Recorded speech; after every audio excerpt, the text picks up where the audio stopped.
안녕하세요. 오늘도 서연살롱을 찾아주셔서 감사합니다. 저는 30대 여성이에요. 딸들은 남편감으로 아빠와 닮은 남자를 찾는다고 하잖아요. 하지만 제 경우는 정반대였어요. 저희 아빠는 세상 혼자 사는 사람처럼 자기밖에 모르는 사람이었거든요. 아빠는 가족보다 자신이 먼저였어요. 그 다음 순위는 친구였고요. 엄마와 사는 동안 단 한 번도 온전히 월급을 가져다 준 적이 없을 정도였죠. 아빠는 월급을 받으면 늘 자신을 위한 선물부터 사드렸어요. 고가의 낚싯대, 구두, 카메라 등을 사는데 바빴거든요. 생활비가 모자르던 말던 상관없이 당신이 사고 싶은 게 먼저였어요. 게다가 친구라면 꿈뻑 죽는 성격 탓에 생활이 어렵다는 친구 말에 월급을 통째로 가져다 준 적도 있을 정도였죠. 그것 때문에 엄마가 한 소리 할라치면 오히려 큰 소리를 치곤 했어요. 내가 한 달 내내 죽어라 이래서 번 돈인데 네가 왜 상관이야? 내가 돈 버는 게 못마땅하면 네가 직접 나가서 벌면 되잖아. 아주 적반하장이었죠. 결국 참다 못한 엄마는 유치원생인 저와 돌진한 남동생을 외할머니께 맡기곤 일을 시작해야 했어요. 그런데 웃긴 건 엄마가 일을 시작하자 아빠의 씀씀이가 더 커졌다는 거예요. 엄마가 버는 돈으로 생활이 가능하니 당신이 번 돈은 자신을 위해 쓰겠다는 심산이었던 거죠. 아빠의 머릿속에는 가장이란 단어나 가족이란 단어는 애초에 없는 것 같았어요. 지방 경조사가 있어도 친구들과의 술자리나 낚시 여행이 우선이었거든요. 그러던 어느 날이었어요. 남동생이 갑작스런 고열로 병원에 입원을 하게 되었어요. 엄마는 회사에서 부랴부랴 달려와 밤새도록 남동생을 돌봐야 했는데 아무리 기다려도 아빠가 오지 않더란 거예요. 그래서 전화를 해봤더니 동창들이랑 태국으로 골프 여행을 떠난다며 공항이라고 하더래요. 자식이 생사를 넘나드는데 말이죠. 당신 미쳤어? 민재가 지금 어떤 상태인지 알면서도 친구들이랑 골프를 치러 가겠다고? 당신 제정신이야? 내가 옆에 있는다고 아픈 애가 벌떡 일어나니? 한 달 전부터 약속한 건데 어떡해? 이제 와서 못 간다 그러냐? 당신이 잘 좀 간호해. 엄만데 그 정도는 할 수 있는 거잖아. 나 보딩 시간 다 돼서 가야 하니까 다녀와서 나중에 얘기해. 결국 그날 아빠는 엄마의 만류에도 불구하고 태국행 비행기에 올랐어요. 그동안 참아왔던 엄마는 남동생이 병원에서 퇴원하자마자 이혼 수속을 밟았고 아빠가 태국에서 돌아오던 날 두 분은 이혼 서류에 도장을 찍었어요. 다른 집 부모들은 자식 친권과 양육권 때문에 다툼을 한다고들 하는데 저희 집은 그럴 이유가 없었어요. 아빠가 전부 엄마한테 떠맡겼거든요. 대신 양육비조로 집은 엄마 명의로 해주었죠. 하지만 장기 대출로 산 집이라 엄마는 대출금을 갚을 능력이 안 돼서 결국 집을 세놓게 되었어요. 그렇게 우리 세 식구는 외할머니 댁에 들어가 살게 되었죠. 아빠와 엄마가 이혼한 후로 우린 연락도 않고 살고 있어요. 이런 아빠를 보고 자라서 그런지 저는 남자를 볼 때 그 사람의 학벌이나 재력보다는 얼마나 가정적인 남자인가를 먼저 보게 되었어요. 아빠 같은 사람을 만나지 않으려고요. 그래서 제 남편을 만나게 된 거예요. 남편과 저는 직장에서 만났어요. 당시 저는 대학을 졸업하고 은행에 갓 입사한 신입이었고 남편은 입사 5년차 대리였어요. 저는 저와 7살 차이가 나는 남편을 유부남인 줄 알고 있었어요. 그런데도 제게 은근히 추파를 던지며 친절을 베푸는 게 그렇게 꼴보기 싫더라고요. 그러던 어느 날이었죠. 1차 회식을 마치고 젊은 사람들끼리 뭉쳐 호프집에서 2차를 하게 되었어요. 평소 호감이 가던 동기랑 은근히 썸을 타며 즐거운 시간을 보내고 있는 걸 자꾸 남편이 우리 둘 사이를 방해하지 뭐예요. 원치도 않는데 괜히 흑기사를 자처하며 제 술을 대신 마셔주더군요. 늑다리가 젊은 사람들 노는데 눈치 없이 앉아있는 것도 거슬리는데 내 연애까지 방해하는 게 못마땅해서 눈치를 주는데도 아랑곳 않고 말이죠. 결국 소득 없이 술자리는 파장했고 각자 집으로 돌아갈 시간이 되었어요. 저는 동기랑 같은 택시를 타고 가려고 했는데 글쎄 남편이 불쑥 끼어들어선 제 팔을 잡지 뭐예요. 대리를 불렀으니까 정민 씨는 내 차 타고 가요. 괜찮다고 먼저 가시라고 하는데도 기어이 저를 동기한테서 떼어내선 자기 차에 태우는 거 있죠. 그래서 저는 안 되겠다 싶어 정색을 하고 말했어요. 괜히 대리님 차에 탔다가 불미스러운 상황이 생기면 어쩌나 싶어서 싫다고요. 그랬더니 그럴 일 없다나요? 알만한 분이 도대체 왜 이러세요? 제가 싫다는데 왜 자꾸 치근대요? 계속 이러시면 저 정말 안 참아요? 정민 씨야말로 나한테 왜 이래요? 난 정민 씨 도와주려고 이러는 건데 왜 나한테 삐딱하게 굴어요? 정민 씨는 내가 그렇게 싫어요? 싫고 좋고의 문제가 아니잖아요. 가정 있는 유부남이 매번 저한테 이러시는 거 저 정말 불편해요. 그러자 남편이 큰 눈을 소처럼 껌뻑거리면서 그러더라고요. 누가 유부남이에요? 내가요? 그리고는 미친 사람처럼 웃어댔어요. 그 모습에 덜컥 겁이 나더라고요. 대리기사가 도착을 안 한 상태라 차 안엔 우리 둘밖에 없는데 만약 이 남자가 돌변해서 나한테 무슨 짓이라도 벌이면 어쩌나 했거든요. 누구 혼삿길 망칠 일 있어요? 이래봬도 나 순도 100% 총각입니다. 유부남은 내가 아니라 정민 씨한테 작업을 걸던 지웅 씨라고요. 유부남 추파에 술술 넘어가는 거 기껏 도와줬더니 와 진짜. 알고 보니 제가 마음에 두었던 동기는 군대 가기 전에 사고를 치는 바람에 일찍 결혼을 해서 벌써 애가 둘이나 딸린 유부남이더라고요. 회사에 알려지면 곤란할까봐 감추고 있는 걸 남편이 우연히 통화 내용을 듣고는 알았던 모양이었어요. 그런 건 몰랐던 제가 유부남 동기랑 썸을 탈 기미가 보이자 적극적으로 둘 사이를 막으려고 했던 거였죠. 그 말을 들으니 너무 창피해서 쥐구멍에라도 숨고 싶은 심정이었어요. 그래서 기어 들어가는 목소리로 고맙다는 말만 연발했어요. 그랬더니 고마우면 밥 사요. 딱 3번만. 그럼 내가 커피랑 영화는 쏠 테니까. 화라도 낼 줄 알았는데 장난처럼 밥을 사라길래 그동안 오해한 게 미안하기도 하고 얼른 상황을 모면한 마음에 알겠다고 해버렸어요. 그리곤 까맣게 잊고 있었죠. 그렇게 며칠이 지나 목요일이던가요? 점심을 먹고 탕비실에서 커피를 내리는데 남편이 들어와 그러더군요. 이번 주말에 시간 어때요? 무슨 소리냐고 했더니 기억 안 나요? 우리 같이 영화 보고 밥 먹기로 했잖아요. 설마 이제 와서 거절하는 건 아니죠? 제가 우물쭈물하고 있었더니 남편은 실망한 표정으로 정 내키지 않으면 없었던 일로 하자더군요. 그 모습을 보니 미안하기도 하고 좀 안쓰러워 보이기도 해서 그냥 밥 한 번 사고 끝내야겠다 싶었어요. 그래서 토요일 오후에 만나 점심을 먹기로 했어요. 그랬더니 영화는 자기가 예매하겠다고 하더군요.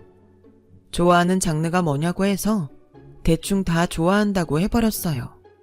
그렇게 화창한 5월, 황금 같은 주말에 우리는 첫 데이트를 하게 되었어요. 평소에 관심이 있던 상대도 아니고 직장 상사랑 만나는 거라서 가기 싫은 회식 자리에 가는 기분이었어요. 기분이 그러니 화장도 안 먹고 화장이 엉망이니 차려입을 맛도 안 났어요. 그래서 청바지에 운동화를 질질 끌고 나갔는데 평상복을 입은 남편 모습이 꽤 괜찮지 뭐예요. 꾸민 듯 안 꾸민 듯한 옷차림이 굉장히 자연스러워 보였어요. 거기다 안경을 벗고 렌즈를 끼니까 인물이 확 살더라고요. 나이도 훨씬 젊어 보이고 말이죠. 그 모습을 보니 대충 걸쳐 입고 나온 게 정말 미안할 정도였죠. 남편은 제가 어떤 장르를 좋아할지 몰라서 여자들이 되게 좋아하는 로맨스 영화로 골랐다고 했어요. 예매한 영화 상영 시간이 얼마 안 남아서 일단 극장으로 향했는데 나란히 걸어가는 내내 남편한테서 은은한 향수 냄새가 나더라고요. 그 냄새에 순간 설레지 뭐예요. 대학생이 아닌 진짜 어른 남자와 데이트를 하는 실감이 나서 그런 것 같았어요. 영화를 보는 내내 영화 내용보다는 제 옆에 앉아있는 남편한테 더 신경이 쓰이더군요. 밥을 먹으러 식당에 가서도 자상하게 의자도 빼주고 생선 가시까지 발라주는 모습에 심쿵하더라고요. 회사에서는 그렇게 무뚝뚝 하던 사람이 어떻게 이렇게 다를 수가 있나 싶었죠. 남들은 모르는 남편의 이면을 나만 알게 된 것 같아서 기분이 좋더라고요. 그날 이후 저는 남편한테 마음이 가기 시작했어요. 그래서 남편과 약속한 3번의 데이트를 다 채우게 되었죠. 마지막 데이트를 끝내고 헤어지던 날 남편이 그러더라고요. 사실 처음 저를 본 순간부터 이 여자랑 평생을 같이 하고 싶다는 생각을 했다고요. 하지만 나이 차이가 나서 다가가는데 망설여졌다고요. 그러면서 자기랑 결혼을 전제로 만나보지 않겠냐고 묻더라고요. 호감이 생기기는 했지만 결혼을 전제로 만나자는 말에는 약간 고민이 되었어요. 이제 겨우 24인데 벌써 결혼을 생각해야 한다는 게 버거웠거든요. 그래서 생각을 좀 해보겠다고 했어요. 그런데 그 말을 하고 난 이후부터 직장에서 남편이 좀 달라진 거예요. 저랑 데이트할 때처럼 안경도 벗고 정장도 젊은 취향으로 바꾸었더군요. 저를 설레게 했던 그 향수도 뿌리고 말이죠. 그러자 남편을 바라보는 여직원들의 시선도 달라지더라고요. 전에는 남편을 쳐다도 안 보던 여자들이 남편 얘기하느라 바빴어요. 그러자 조바심이 나기 시작하더군요. 이러다 남편을 다른 사람한테 뺏기지 않을까 걱정이 됐거든요. 결혼이 부담되기는 하지만 당장 하자는 것도 아닌데 내가 괜히 과민 반응을 보이는 건 아닐까? 따지고 보면 신랑감으로도 빠지지 않는 사람이잖아. 이런 생각까지 들고 나니 더는 두 손 놓고 있을 수가 없더라고요. 그래서 남편한테 사귀자고 했어요. 대신 결혼은 천천히 생각하자고요. 그러자 남편도 흔쾌히 좋다더라고요. 그 후로 여직원들이 남편한테 호의적인 반응을 보일 때마다 저는 왠지 승자가 된 기분이 들곤 했어요. 당신들이 반한 그 남자가 바로 내 남자라고 대놓고 말할 순 없었지만 인기남을 차지했다는 기쁨에 기분은 좋더라고요. 그렇게 2년 정도 연애를 한 우리는 슬슬 결혼 준비를 하기 시작했어요. 사귀는 내내 한결같았던 남편의 모습에 이 남자다 싶었거든요. 게다가 저희 아빠와는 다르게 가정을 중요하게 생각하는 모습이 특히 제 마음을 사로잡았어요. 탄탄한 직장에 회사에서 평판도 좋은 남편은 사윗감으로도 손색이 없었어요. 엄마와 남동생 모두 마음에 들어할 정도였거든요.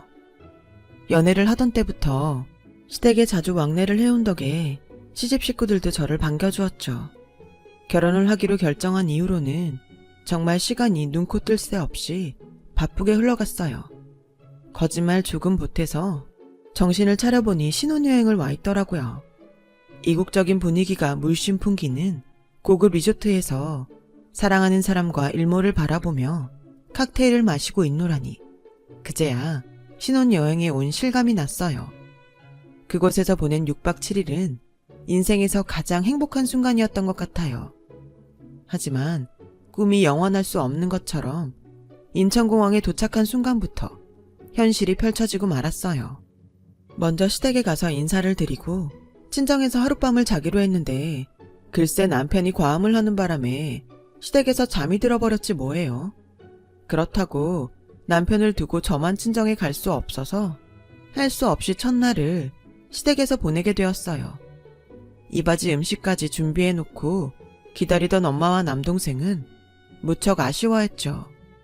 할 수 없이 다음날 친정에 가려고 했는데 아침에 일어나 보니까 남편이 사라지고 없지 뭐예요. 그래 전화를 해봤더니 장례식장이라는 거예요. 새벽녘에 물을 마시러 일어났다가 친구 아버님 부고 문자를 보고 급히 상갓집으로 달려갔더라고요. 제가 하도 곤히 자길래 말 못하고 조용히 나왔다더군요. 그럼 우리 집엔 언제 가려고? 우리 엄마랑 남동생이 어제부터 눈 빠지게 기다리고 있단 말이야. 미안한데 자기야, 처가엔 나중에 가면 안 될까? 녀석이 친구가 별로 없어서 내가 관을 운구해야 할 것 같아. 내가 발이 나고 집에 가도 다음날부터 회사 출근이라 아무래도 처가에 들리긴 힘들 것 같아. 대신 장모님께는 내가 나중에 제대로 사과드릴게. 미안해 자기야.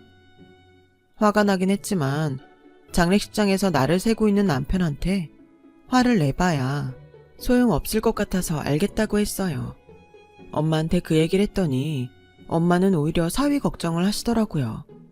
다음날 회사 출근하려면 쉬어야 할 텐데 잠도 못 자고 고생이라고요. 신혼여행에서 무사히 돌아왔으면 됐어. 오늘만 날이니? 얼굴 보는 거야. 앞으로도 언제든 볼 수 있으니까 김서방한테 너무 뭐라 그러지 마라. 못 오는 김서방 속은 오죽하겠니? 엄마 말대로 앞으로 볼 날도 많은데 너무 심하게 하지 말자 싶어 그 일은 조용히 넘겼어요. 그런데 일이 그렇게 되려니 친정에 가기로 하는 날마다 꼭 그렇게 일이 생기지 뭐예요. 결혼하고 처음 맞는 추석엔 어머님이 다치시는 바람에 제가 상 차리고 손님 대접하느라 못 갔고, 설에는 제가 출산을 하느라 또 못 가고 말았어요. 결국 남편과 친정을 찾은 건 결혼하고 1년이 지나서였어요. 제가 친정에서 산후조리를 하게 되었거든요. 원래는 산후조리원에 들어가려고 했는데 가격 대비 시설이 괜찮은 곳이나 입소문이 난 곳은 이미 예약이 꽉 차서 자리가 없더라고요. 그래서 할 수 없이 엄마가 해주시기로 한 거죠. 엄마는 사위가 혼자 어떻게 밥을 해먹겠냐고 친정에 같이 와 있으라고 하셨지만 남편이 극구 사양하더라고요. 자기까지 와 있으면 저희 엄마가 너무 힘드시다면서요. 그래서 남편은 매일 퇴근길에 저희 친정에 들렀다가 가곤 했어요. 저는 임신 7개월까지는 회사 생활을 하다가 몸이 무거워지면서 퇴직을 했어요. 처음엔 휴직을 할까 했는데 남편이 애는 엄마 손에 키우고 싶다고 해서 남편 뜻을 따르기로 했죠. 남편 혼자 버리로도 우리 세 식구 살기는 충분하기도 했고요. 남편은 최고의 남편이자 최고의 아빠였어요. 단체 회식 때를 제외하곤 퇴근 시간을 어기는 일이 없을 정도로 회사랑 집 밖에는 모르는 남자였거든요. 집에 와서도 설거지며 청소까지 도와줄 정도로 가정적인 남자였어요. 하루 종일 밖에서 일하느라 힘들 텐데 새벽녘에 아이가 울면 자기가 먼저 일어나서 아이 기저귀도 갈아줄 정도로 자상한 남편이었죠. 그런데 이런 남편한테 딱 한 가지 아쉬운 점이 있었어요. 그건 바로 처가에 가는 걸 무척이나 싫어한다는 거였죠. 제가 친정에서 산후조리를 한 이후로 제 친정에 간 적이 없을 정도로요. 반면에 시댁에 가는 건 어찌나 좋아하는지 주말이고 평일이고 할 거 없이 툭 하면 시댁에 가자고 조를 정도였어요. 평소 남편이 얄미우면 싫다고 하겠지만 저랑 아이한테 누구보다 헌신적인 남편인지라 거절을 할 수가 없어서 남편이 가자고 하면 별 말 없이 따라 나서곤 했어요. 그러면서도 내심 서운한 마음은 지울 수 없었죠. 그러던 차에 결정적인 사건이 일어난 거예요.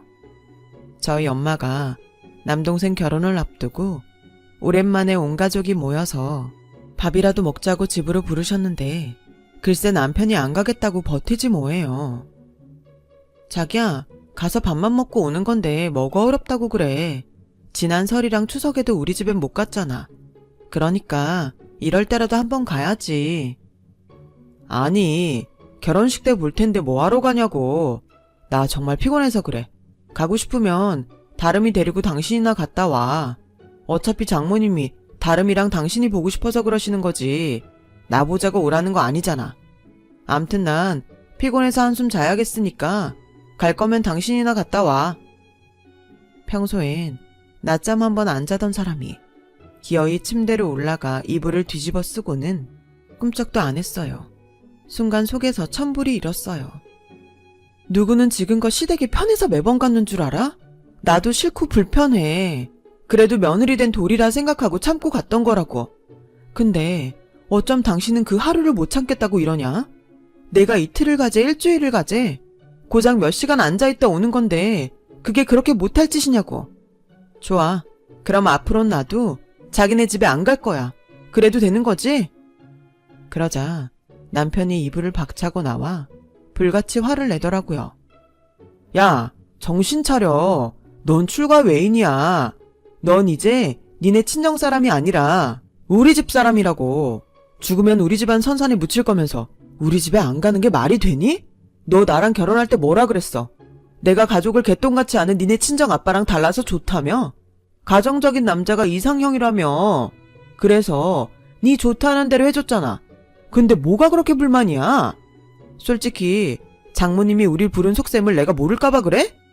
처남 장가 가는데 누나로서 돈 좀 보태란 얘기하려고 부르는 거잖아. 아니, 그걸 당신이 어떻게 알아? 설사 그렇다 쳐도 동생 결혼하는데 돈 좀 보태주면 안 돼? 당신 돈이 아까워 그런 거라면 내가 내면 되잖아. 어쩜 사람이 그렇게 쪼잔하게 구냐? 결국 저는 아이랑 둘이서만 친정에 갔어요. 엄마랑 남동생한테는 은행에 일이 좀 생겨서 남편이 급하게 출장을 가느라 못 왔다고 둘러댔죠. 솔직히 말했다가 괜히 마음만 아프게 할 것 같아서요. 나 혼자 속상하고 끝내는 게 낫겠다 싶었어요. 그날 이후 저는 남편이 왠지 남처럼 느껴지기 시작했어요. 남편한테 서운한 감정이 드니 자연히 시댁 식구들 보는 것도 싫어지더라고요. 그래서 이제는 남편이 시댁에 가자고 하면 성질부터 나게 되었죠. 우리 집엔 그렇게 무심한 사람이 어쩜 자기네 집에 가는 것만 챙기려 드는지 정말 이해가 안 갔거든요. 시간이 지나면 나아지려나 했는데 결혼하고 5년이 넘도록 하나도 변한 게 없는 걸 보면 10년이 지나고 100년이 지나도 똑같을 거란 생각이 들었죠. 아빠 같은 사람 안 만나려고 가정적인 남자를 골랐는데 지네 집만 신경 쓰는 놈이라니 완전 똥 밟은 기분이었어요. 그렇게 냉전이 길어지던 어느 날 뜻밖의 비보를 전해 듣게 되었는데 25년 만에 듣게 된 아빠 소식이었죠. 엄마랑 이혼하고 줄곧 혼자 살았던 아빠는 죽고 못 사는 친구들과 동남아 골프 여행을 갔다가 교통사고를 당해 현재 병원에 입원해 있다는 거예요. 중상이라 하루속히 한국으로 이송을 해야 하는데 친구라는 인간들이 비용 얘기를 듣고는 다들 나 몰라라 해서 결국 전처인 저희 엄마한테 연락이 닿게 된 거였어요. 비록 이혼한 지 25년 된 남남이지만 그래도 다쳐서 생사를 오간다는 말에 엄마는 여권부터 꺼내 들었어요. 그리고 남동생과 함께 베트남으로 달려가셨죠. 저는 일단 남편한테 이 상황을 전하고 대책을 논의하려고 했어요. 그런데 자기 부모님 이혼하셨다며 그간 전화도 한 통 없이 자기 인생 살아온 사람을 왜 당신이 신경을 써? 설마 지금 나한테 자기 아빠 병원비를 대라고 하는 건 아니지? 그런 거라면 일찌감치 포기해. 난 얼굴도 모르는 장인한테 피 같은 내 돈 쓸 생각 전혀 없으니까. 말이 났으니 말인데 자기는 엄연히 우리 집 사람이야. 그러니까 친정 일은 장모님이랑 처남한테 맡기고 자긴 가만히 있으라고. 괜히 나서서 헛돈 깨지게 하지 말란 말이야. 알았어? 당신 지금 뭐라 그랬어? 헛돈? 우리 아빠 살리는데 드는 돈이 헛돈이라고? 당신이 그러고도 내 남편이야? 어떻게 그런 소리래? 나 당신한테 아빠 병원비 대달란 소리 애초에 하지도 않았어. 그래도 이러는 건 아니지. 비록 엄마랑 이혼은 했지만 날 낳아준 사람이야. 당신 장인이라고. 당신 아버지가 지금 이 상황이라도 당신이 이럴까? 모르긴 해도 전 재산을 다 팔아서라도 당장 모셔왔을 거야. 이렇게 남의 집 불구경하듯 하진 않았을 거라고. 다 필요 없어. 당신 도움 없어도 그만이야. 너무 화가 나고 속상해서 그 길로 애를 데리고 친정으로 갔어요. 저런 매정한 인간과는 한시도 한 공간에 있고 싶지 않았거든요. 며칠 뒤 엄마랑 남동생은 아빠를 모시고 한국으로 돌아왔어요. 하지만 그곳에서 너무 오래 방치된 탓에 손 써볼 겨를도 없이 세상을 떠나고 말았죠. 아빠가 그렇게 아끼던 친구들이 사고 당시 아빠를 한국으로 수송해 왔다면 살 수도 있었는데 말이죠. 그렇게 우리 가족은 25년 만에 만난 아빠와 또다시 이별을 해야만 했어요. 허망하게 아빠 빈소를 지키고 있는데 함께 여행을 떠났던 아빠 친구들이 찾아왔더라고요. 당시엔 경황이 없어서 아빠를 두고 한국으로 돌아왔는데 와서 생각해보니 여행을 가기 전에 여행자 보험을 들었던 게 떠오르더래요. 진작 알았으면 보험사에 연락해 아빠를 이송해 왔을 텐데 미안하다며 사과를 하더라고요. 그러면서 보험사에 연락해보라나요? 엄마는 사람이 죽었는데 그게 다 뭔 소용이냐며 어떻게 친구를 버리고 당신들만 한국으로 도망칠 수가 있냐고 소리쳤어요. 그동안 자기 월급까지 털어주며 친구들한테 간쓸게 다 빼준 사람한테 당신들이 어떻게 이럴 수가 있냐고요. 그 말에 아빠 친구들은 고개를 푹 숙인 채 울먹였어요. 그런데 이런 와중에도 남편은 화색이 돼서는 어디론가 전화를 하고 있지 뭐예요. 손에는 아빠 휴대폰을 든 채 말이죠. 도대체 저걸 들고 뭐하나 했더니 사진첩에 들어있는 아빠 보험 계약서를 보며 해당 보험사 직원과 통화를 하고 있더라고요. 사망보험금이 얼만지 그게 그렇게 궁금했던 거예요.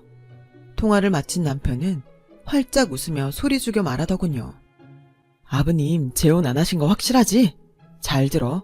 아직 확정적인 건 아닌데 여행자 보험에서 나오는 사망보험금만 해도 3억은 될 것 같아. 거기다 살고 계신 집이랑 은행 예금, 일반 보험도 있을 테니까 다 합하면 수억은 되겠지? 장모님이야 이혼했으니까 해당 사항 없고 처남이랑 자기랑 반반 나눠도 상속세 빼고도 억대 유산은 손에 넣을 수 있단 얘기야. 생각지도 못한 장인이 나타나서 이렇게 큰 선물을 해주실 거라고는 상상도 못했는데 이게 꿈이야 생시야? 암튼 우리 완전 땡 잡은 거라고. 혹시라도 어머님이 처남한테만 몰아주겠다고 하실지 모르니까 너 정신 똑바로 차려야 돼. 딸도 똑같은 자식이야. 아들이라고 더 받고 딸이라고 덜 주고 그러면 안 되는 거라고. 알았지? 절대 양보하면 안 돼. 네 목 확실히 챙겨야 된다고. 목에 핏대 세우며 유산 챙기란 소리를 하는데 눈이 휙 돌아가더라고요. 그래서 있는 힘껏 남편 뺨을 쳤어요. 뭐? 땡 잡아? 네 눈엔 돈은 보이고 죽은 내 아빠는 안 보이니? 어떻게 부모 잃은 자식 앞에서 땡 잡았다는 소리를 할 수가 있어? 어떻게 한몫 챙기란 소리를 할 수가 있어? 너란 인간은 그거밖에 안 되는 거였니? 우리 아빠 병원비 내랄까봐 모른 척 하라더니 억대 유산 생긴다니까 계산기부터 때려? 언제 딸 자식은 출가 외인이라며? 내 친정 일엔 신경 쓸 거 없다며? 근데 유산은 딸 자식도 똑같이 받아야 한다고? 한 푼도 양보하지 말라고? 에라이 쓰레기 같은 양아치 새끼야. 넌 사람 새끼도 아니야.